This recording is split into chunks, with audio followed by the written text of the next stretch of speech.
The memories all rush in like water through a collapsed dam. Dylan felt his heart tighten as his vision blurred over. Breathing grew increasingly difficult as Dylan developed the sensation of his mind flying through space at light speed. 22 years of questions now answered. The now 29-year-old slammed the photo of himself at 7 years old onto the old wooden table.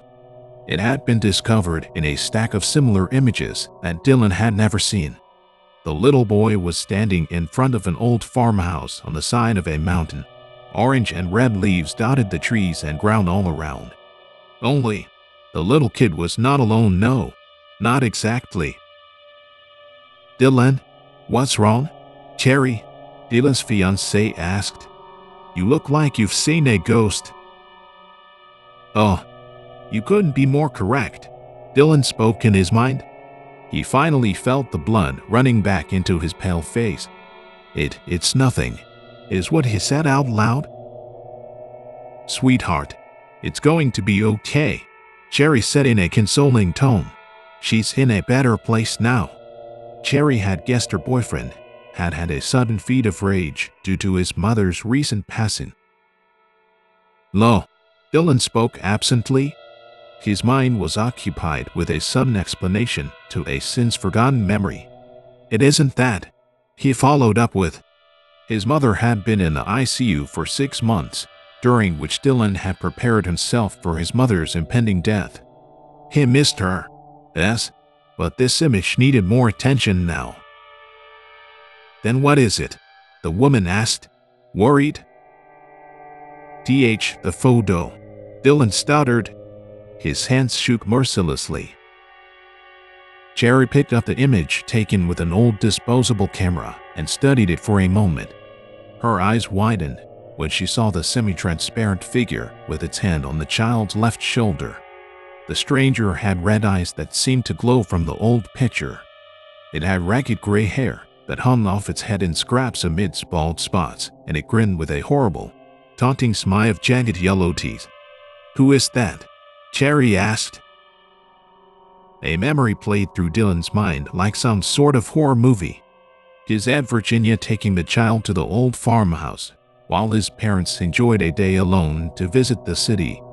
Virginia and Dylan taking photos in the countryside to remember their day by. Entering the old farmhouse and exploring the rooms of rotting wooden furniture before a loud crash and total darkness. He had passed out. After that, he couldn't remember. Aunt Virginia had never been seen again after she dropped Dylan off and heard his parents shouting at her.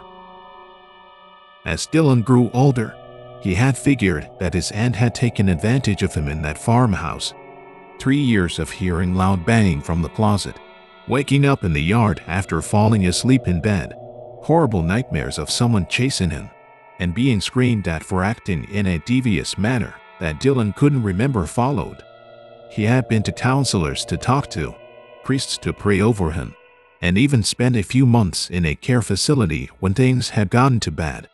One day, at almost 11 years old, Dylan had woken up to find his life normal again. Just like that. Nothing more.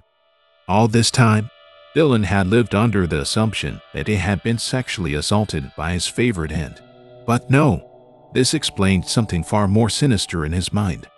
He recounted this information to a silent Cherry, who listened with pale cheeks and wide eyes. "Whatever was in that house had latched onto to me and stuck for over 3 years. He paused in thought, unable to explain further. "But," Cherry began, "what happened to your aunt?" "She ran off to Seattle and lost contact," a voice spoke from the doorway of the old room. "A year later, Virginia was found dead in her apartment. She had hung herself." "You have some explaining to do." Then, Dylan spoke to the man in the doorway, who stood with a glass of scotch on ice in his hand. "You have most of it figured already." The older man spoke with a sorrowful sigh, as if he were a teenager who was caught sneaking out of the house. He set his drink down and whipped his hands on his pants, thinking of how to begin. Virginia had always had an interest in darker things. He spoke. "Usually, It was just ghost stories and exploring abandoned buildings, hoping to find something unexplained. Go on, Dylan said harshly. Well, she had grown a new interest in the occult. Dylan's father. Marshall paused. He found what he wanted to say. It was a harmless pursuit of knowledge at first, but something changed. Dylan took a harsh breath and stole his father's whiskey off the table. Your aunt had gotten into contact with a demon named Dollar, Marshall told the two. How do you know all this? Cherry asked. And how did you get the photographs? Virginia confessed half of it to us when she dropped Dylan off that night, Marshall answered. The rest we got in her suicide note and from the psychics and priests that helped us get rid of the spirit that was attached to him. The photos we got when I was cleaning out my sister's apartment after her suicide. So why did she confess? Dylan asked this time. Marshall reached for his drink before realizing his son had finished it for him. He cracked his neck then replied, apparently Dollar had promised her riches or fame or something for the sacrifice of a family member. She didn't have the heart to pull through with it, but she was scared the demon would go after her. So she told us. We didn't believe her, but I guess he did catch up to her eventually. But he wanted Dylan still. The old man pulled out a chair to sit down on. The other two did the same. He looked directly at Dylan. Your mother and I would wake up in the middle of the night to you speaking foreign languages. Your eyes were glassed over and we thought you were sleepwalking at first. Eventually, we would find you picking rodents and small animals apart. Birds would fly into the house, breaking their necks on the walls. It wasn't until you had stabbed a classmate with a crucifix that we took you to the church. Dylan suddenly remembered his parents driving him to talk to Father Vincenzo at St. Lucy's. He had had blood on his hands with stains on his shirt, but had blacked out while he had supposedly attacked that other kid. It all made sense now, he realized in disgusted horror. Father Vincenzo had to send for Bishop Maccabee, who sent messages to the Vatican asking for an exorcism. Marshall continued his tale. Your mother was raised Catholic. Of course, though she hadn't been to Mass since she was 19 apart from your baptism and First Communion. Her insistence on you being baptized when you were a baby was the only reason why the church approved the exorcism after almost a year of asking. They flew in a man who had been in Germany before, Marshall said, Monsignor Farrell from England. He spent 6 hours every day for months with you, Dylan, performing the exorcisms. Cherry had wrapped her arms around Dylan in fear at some point during this horrible trip down memory lane. 3 months, every day. Dylan could only remember a handful of instances of the Monsignor praying over him. Not 90 days of continual prayer. He made this thought known. You were usually sedated, Dylan's father explained to him. A way of keeping you and everyone else safe as well as ensuring that Farrell would be able to talk to Dollar instead of you. This makes no sense. Cherry spoke up.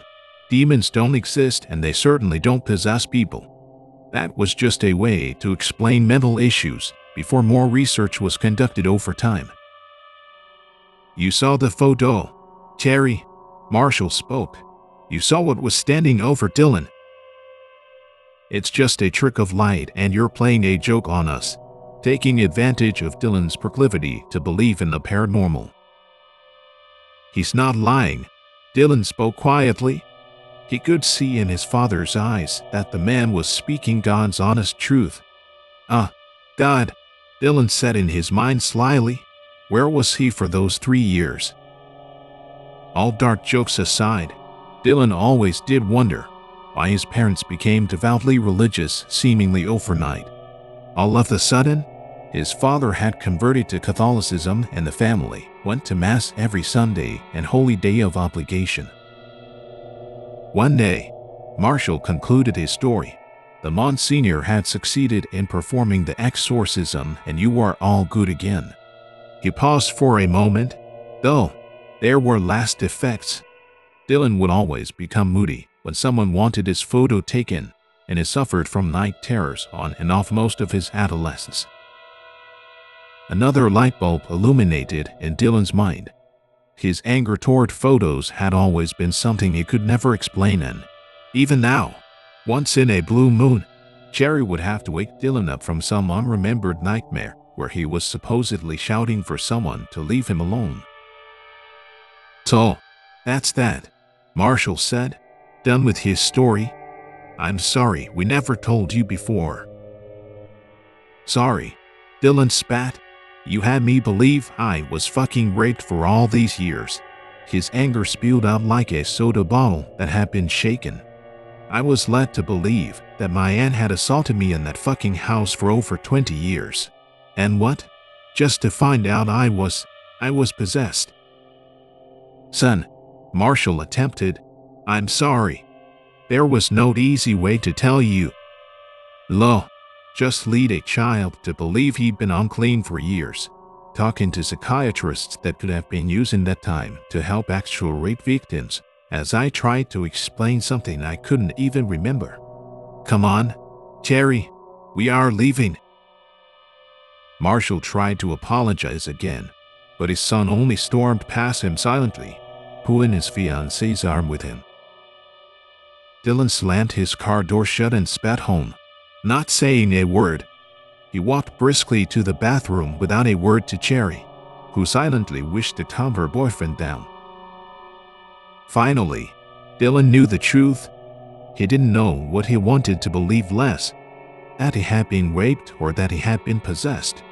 Either choice felt like picking between a razor blade or a venomous spider to be in a piece of Halloween candy. He splashed cold water on his red face and looked into the mirror with anger-blurred eyes. Looking back at him from the reflected glass was a pair of glowing red eyes over a wicked smile of stained teeth.